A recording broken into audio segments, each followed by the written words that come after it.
Hi everybody, I don't know when you'll see this, but boy am I a mess. Tonight is cheesesteak night. Hold on. We're having steakums and I make these on garlic bread for my family. Garlic bread is currently in the toaster oven. Do you have it on? No, it doesn't have. Not yet, right? Right. Oh, that's what I'm asking. We use provolone cheese. My family prefers it. So what I like to do is, because Mom likes the taste of peppers and onions on her cheesesteak, but not eating peppers and onions, I grill peppers and onions ahead of time to make a pepper and onion flavored oil. Then I use these on my cheesesteak when I had sandwiches or not. And then I also roast some mushrooms. Now I will tell you, I roasted these previously and I roasted the mushrooms all on a sheet pan and they were left over. And I'm just using them to heat them up on the pan, but also to infuse the oil. And tonight I'm going to have a Philly cheesesteak rice bowl. So I thought I would share that with you and how I'm going to prepare it. Yeah, I'm going to put it in a bowl and I'll put it with you. So we're going to split this because these are all going to go onto... I roasted my mushrooms. These are portobello, baby bella mushrooms. I roasted them with onions, red onions as a matter of fact.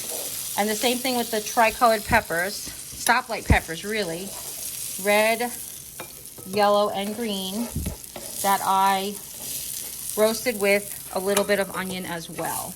You want to put it in a bowl for you? Please, Jim. So we're just going to move this off to the side where we cook the meat. Now, if you've never had steakums before, because I never had them before I married my husband, I'm going to move some of the oil over here to get some flavor infused oil. What I like to do is... And pour this on top? What? And pour this on top?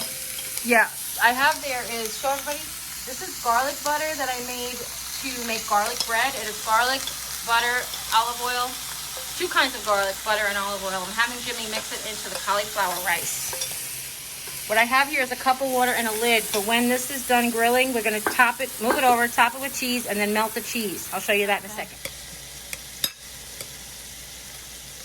Can you add salt and pepper to that, Jim? Yes, ma'am. Thank you. You're welcome. So these you have to keep frozen and they start melting almost right away. See that? I do have to reduce my heat. I can tell you right now that I have to reduce my heat. If you've never used an electric griddle before, it's the way to go if you have mobility issues or you can't stand for a long time. Or if you're camping. Or making pancakes. That is well mixed. I will go put this away. So what I do for my mother-in-law is, since she doesn't like pepper, I always make hers first. Jim, why don't you go ahead and put that garlic bread on, please? How long? Toast, 3 darknesses of toast, 6 slices. 6 slices, 3, okay. Yep. So since I lowered it, it'll slow down a little bit now. But what I do is, let me bring that salt and pepper over here. She likes salt. And then I put a little garlic powder on everybody's. Yes, yes, garlic powder on garlic bread. Yes, because these steaks are not seasoned. So, let me just, I think I might have lowered it a little too much. So what I do then is I chop it all up, just like if we were in Philly, right? No, just kidding. They wouldn't use this, they wouldn't use steakums in Philly. Okay. Then I take I drain whatever fat I can on that side, and I put it over here into a sandwich-shaped pile. Jeri, why do you put a sandwich-shaped pile?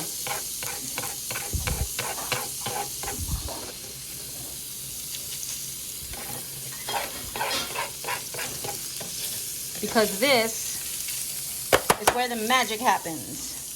So, before I do the magic, let me put the other meat on. So Mom gets 2,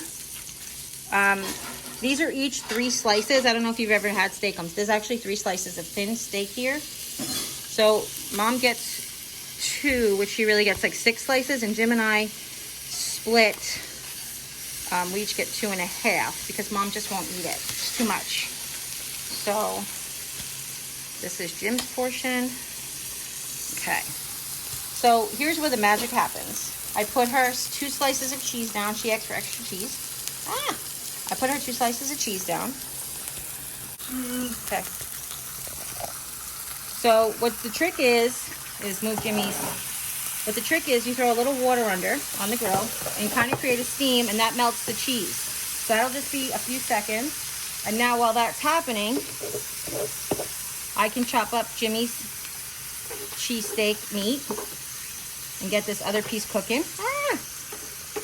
And then the garlic bread will be done, and I'll have Mom's ready to go onto the sandwich. Okay. One of my secrets is clean the grill as you cook. It really does help while it's hot. That's why I like the rubber spatulas. Okay, now I'm gonna do my garlic. Mom, can I have a salt, please? Thank you. Pepper and salt. There we go. Then mix it up. Okay. You over that way? Okay, yeah. Good. That's fine. Gonna move it over. Get all the grease off. And just drain the grease out. Since I'm the last sandwich. Or, not a sandwich, but you know what I mean. Okay. I'm having trees, and I'm gonna make mine flatter. I'm having 3 cheeses. Well, because I have no bread, so I'm trying to fill up the protein and veggies. Okay, and let that happen. Okay, now I'm gonna take this really hot bowl of vegetables I just burnt my fingers on, and this really hot bowl of vegetables. And this is because I had the lid on it. Duh. So this is the peppers and the mushrooms. Oh. I'm going to put the meat right in the middle and drop it on the floor. Definitely want to drop some on your cameraman so, you know, he can stay on his toes. And the cameraman goes, "Wah!" And then turn the griddle off. Okay. No, I'm good. Thanks, Mom.